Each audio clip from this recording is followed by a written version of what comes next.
റസൂല് പറയുന്ന ഏറ്റവും മോശക്കാരായി ആരംഭ റസൂല് പറയുന്ന പടച്ചതമ്പുരാൻ നോക്കാത്ത, കാരുണ്യത്തിന്റെ നോട്ടം നോക്കാത്ത, രക്ഷയുടെ നോട്ടം നോക്കാത്ത 3 വിഭാഗം 90% ഉൾപ്പെടാൻ സാധ്യത ഗൾഫുകാരാണ്. അതിലൊന്നാമത്തെ വിഭാഗം ആരാ? അല്ലാ കുല്ലി വാലിദൈ, മാതാപിതാക്കളെ സങ്കടത്തിലാഴ്ത്തുന്നവരാണ്, ഉപ്പയെ വേദനിപ്പിക്കുന്നവരാണ്, അവരെ കരയിപ്പിക്കുന്നവരാണ്. നിങ്ങളൊന്നും കൊടുക്കണ്ട ഗൾഫുകാരാ, നിങ്ങളുടെ ഉമ്മാക്ക് നിങ്ങളൊന്നും കൊടുക്കണ്ട ഗൾഫുകാരാ. നാട്ടിലുള്ളവർ ഉമ്മയോട് ചോദിക്കുന്ന, മോൻ വിളിച്ചിരുന്നോ, ഗൾഫിൽ നിന്ന് മോൻ വിളിച്ചിരുന്നോ എന്ന് ചോദിക്കുമ്പോ അല്ലാഹുവേ, തന്റെ സാരിയുടെ തട്ടം കൊണ്ട്, തന്റെ തോളിൽ കിടക്കുന്ന തുണിക്കഷണം കൊണ്ട് മുഖം മറച്ചിട്ട്, കുഴപ്പമില്ല രാവിലെ വിളിച്ചിരുന്നു എന്ന് പറഞ്ഞ് ഒരു കളവ് പറഞ്ഞിട്ട് വീട്ടിന്റെ അകത്തിരുന്ന് പോയി കരയുന്ന ഉമ്മയായി എന്റെ ഗൾഫുകാരാ, നിങ്ങളുടെ ഉമ്മ മാറാൻ പാടില്ല. ഉമ്മ നിങ്ങളെ എങ്ങനെയോ കാണട്ടെ, പിണങ്ങട്ടെ, കുറ്റപ്പെടുത്തട്ടെ, സ്ഥാനം തരാതിരിക്കട്ടെ. 2 ദിവസം കൂടുമ്പോ ഉമ്മ, അതിനുള്ള പൈസ പോകട്ടെ ചെറുപ്പക്കാരാ, അതിനുള്ള സാമ്പത്തികം നിനക്ക് നഷ്ടം വരട്ടെ മോനെ, ഉമ്മ നിങ്ങൾക്ക് സുഖമല്ലേ എന്ന് ചോദിക്കാൻ എന്റെ പ്രിയപ്പെട്ടവരെ നിങ്ങൾക്ക് കഴിയുക. കരളിന്റെ കൽബിന്റെ ഒരു കഷണമായിട്ട് എന്റെയും നിങ്ങളുടെയും വാപ്പയും ഉമ്മയും മാറണം ഗൾഫുകാരാ. ഉമ്മാരെ ദുആ കൊണ്ടല്ലാതെ ഒരു ഗൾഫുകാരനും ഇന്ന് വരെ രക്ഷപ്പെട്ട ചരിത്രമില്ല. പ്രിയപ്പെട്ടവരെ, നിങ്ങൾ ആദ്യമായി നിങ്ങളുടെ വീട്ടിൽ നിന്നിറങ്ങിയ രംഗം നിങ്ങൾ ചിന്തിച്ചിട്ടുണ്ടോ? അന്ന് നിങ്ങൾ പെണ്ണ് കെട്ടിയില്ല, അന്ന് നിങ്ങൾക്ക് മക്കളില്ല, അന്ന് നിങ്ങൾ വീട് വെച്ചില്ല,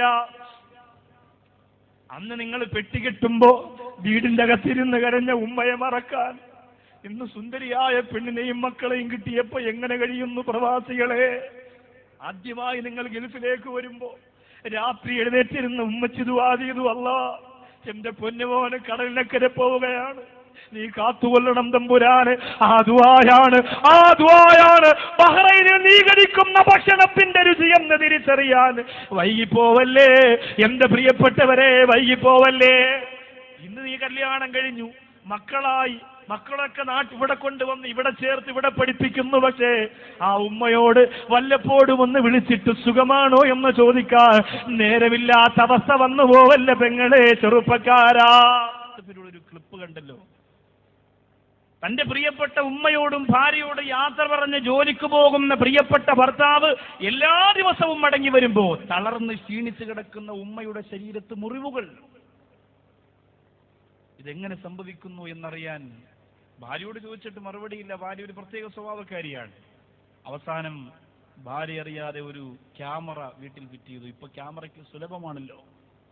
അത് ഫിറ്റ് ചെയ്തിട്ട് പിറ്റേന്ന് ഭർത്താവ് ഇതുപോലെ രാവിലെ യാത്ര പറഞ്ഞു പോയി വൈകുന്നേരം വന്ന് നോക്കുമ്പോ അല്ലാഹുവേ, തന്റെ പ്രിയപ്പെട്ട ഭാര്യ തന്റെ ഉമ്മയെ ചെയ്യുന്ന ക്രൂരതകൾ ആ ക്യാമറയിലൂടെ കണ്ട് പൊട്ടിക്കരഞ്ഞു പോയി. വെള്ളം ചോദിക്കുന്ന ഉമ്മാടെ വാക്യകത്ത് പാത്രം കൊണ്ട് ഇടിക്കുകയാണ് പ്രിയപ്പെട്ട ഭാര്യ. അല്ലാഹുവേ, എഴുന്നേറ്റ് നടക്കാൻ പോലും കഴിയാതെ കട്ടിൽ കിടക്കുന്ന പ്രിയപ്പെട്ട ഉമ്മയെ കാലുകൊണ്ട് ചവിട്ടി തറയിലിട്ട് തൊഴിക്കുകയാണ് പ്രിയപ്പെട്ട ഭാര്യ. ആ സഹോദരൻ ചങ്കുപൊട്ടുകയാണ്. എങ്ങനെ സഹിക്കാൻ പറ്റൂ എന്റെ ഗൾഫുകാരാ, എങ്ങനെ സഹിക്കാൻ പറ്റൂ എന്റെ ഗൾഫുകാരാ. തിരുവനന്തപുരം ജില്ലയുടെ ഭീമാപ്പള്ളിയിൽ ഒരു ദിവസം ചാനലുകാർ മുഴുവനും വന്നു ഒരു ഉമ്മയുടെ ചുറ്റും കൂടി.